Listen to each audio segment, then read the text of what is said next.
নমস্কার সুপ্রিয় দর্শক মণ্ডলী, আপনাদেরকে জানাই আমাদের চ্যানেল হরিনামে মুক্তি এর পক্ষ থেকে আন্তরিক শুভেচ্ছা ও অভিনন্দন। আশা করি সকলেই ভালো আছেন। আমিও আপনাদের আশীর্বাদে ও সৃষ্টিকর্তার কৃপায় অনেক ভালো আছি। তো আজকে আমরা এমন একটি বিষয় নিয়ে আপনাদের সামনে এসেছি, যেটি জানা প্রত্যেক সনাতনীর অত্যন্ত গুরুত্বপূর্ণ বা প্রয়োজনীয়। আজকের ভিডিওর মূল টপিকস হচ্ছে কলিযুগে মুক্তির উপায় বা কলিযুগে মুক্তির সহজ উপায়। তো আর বেশি কথা বাড়াবো না, তার আগে আপনারা যদি আমাদের হরিনামে মুক্তি চ্যানেলে নতুন দর্শক হয়ে থাকেন, তাহলে চ্যানেলটিকে সাবস্ক্রাইব করে পাশে থাকা বেল আইকনটিকে অন করে দিবেন, যাতে করে আমাদের ছাড়া প্রত্যেকটি ভিডিওর নোটিফিকেশন সবার আগে গিয়ে আপনার কাছে পৌঁছায়। মূল আলোচনা হচ্ছে কলিযুগে মুক্তির সহজ উপায়। আমরা সকলেই হয়তো জেনে থাকব যে কলিযুগ হচ্ছে 4 যুগের মধ্যে সবথেকে অভিশপ্ত বা সবথেকে পাপের যুগ।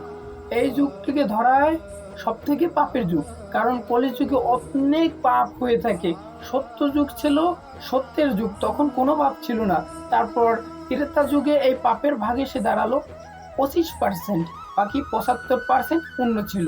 তারপর দাপর যুগে এই পাপের ভাগ এসে দাঁড়ালো 50%, মানে অর্ধেক পাপ অর্ধেক পুণ্য। কিন্তু কলিযুগে এই পাপের ভাগ এসে দাঁড়ালো 75%, মানে মাত্র 25%ই এখানে পুণ্য আছে।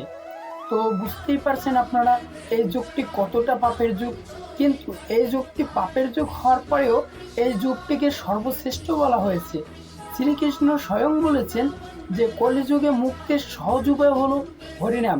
একজন ব্যক্তি সত্য যুগে কঠিন সাধনা বা ধ্যানের মাধ্যমে যে ফল পেত, এবং সেই মানুষই ত্রেতা যুগে অনেক সাধনার মাধ্যমে যে ফল পেতেন, এবং দাপর যুগে সেই ব্যক্তি পূজা অর্চনার মাধ্যমে যে ফল পেতেন, সেই একই ব্যক্তি কলিযুগে শুধু নামের মাধ্যমে সেই ফল পেতে পারেন। অর্থাৎ এ যুগে শুধু নাম করলেই সৃষ্টিকর্তাকে পাওয়া যায়। এ যুগে কঠিন যজ্ঞ, কঠিন তপস্যা, কঠিন আরাধনার কোনো প্রয়োজন নেই। এ যুগের জন্য শুধু নামই হলো শ্রেষ্ঠ। শুধু নাম করলেই এ যুগে মুক্তি পাওয়া যায়। এটি স্বয়ং ভগবান শ্রীকৃষ্ণ বলেছিলেন যে কলিযুগে এত পাপ থাকার পরেও সহজ মুক্তির উপায় হলো হরিনাম।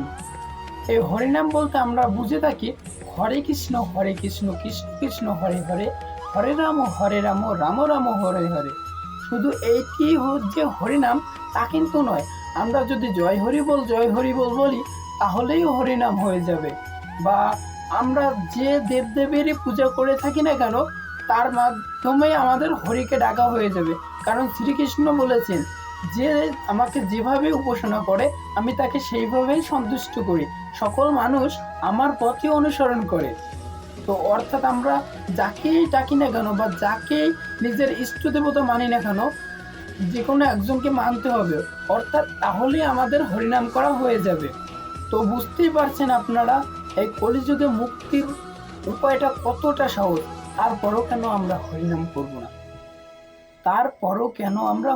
করব না? এত সহজ হওয়ার পরেও কেন আমরা হরিনাম করি না? তো সকলের কাছে আমার অনুরোধ থাকবে যে আমরা যতটুকু সময় পাই হরিনামই করি, কারণ হরিনাম ছাড়া এই ঘোর কলিযুগে মুক্তির আর কোনো উপায় নেই। আমাদের ধৈর্য শক্তি কম, তারা ঈশ্বর জেনেই এই কলিযুগে শুধু নামের মাধ্যমেই তিনি বসবাস করে উদ্ধারের পথ হিসেবে বেছে নিয়েছেন। মানে তিনি নামের মাধ্যমেই বিরাজ করছেন, আর আমরা তাকে পেতে হলে শুধুমাত্র নাম জপ করলেই হবে।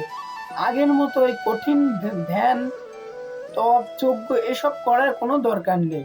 শুধু নাম করলেই তাকে পাওয়া যাবে। এই হরিনামের এত গুণ। তো আশা করি সকলেই বুঝতে পেরেছেন যে কলিযুগে মুক্তির উপায় কি বা কলিযুগে মুক্তির সহজ উপায় কি। তো ভিডিওটিকে আর বেশি বড় বানাতে চাচ্ছি না। তো আবারও বলছি, আপনারা যদি এই ধরনের ভিডিও প্রতিনিয়ত পেতে চান, তাহলে আমাদের চ্যানেল হরিনামেই মুক্তি একে সাবস্ক্রাইব করে রাখবেন, যাতে করে আমাদের ছাড়া ভিডিও নোটিফিকেশন সবার আগে গিয়ে আপনার কাছে পৌঁছে। তো ভিডিওটি আর বেশি বড় করতে চাচ্ছি না। সবাই ভালো থাকবেন, সুস্থ থাকবেন, হরিনাম জপবেন। জয় হরি বল, জয় হরি বল, জয় হরি বল।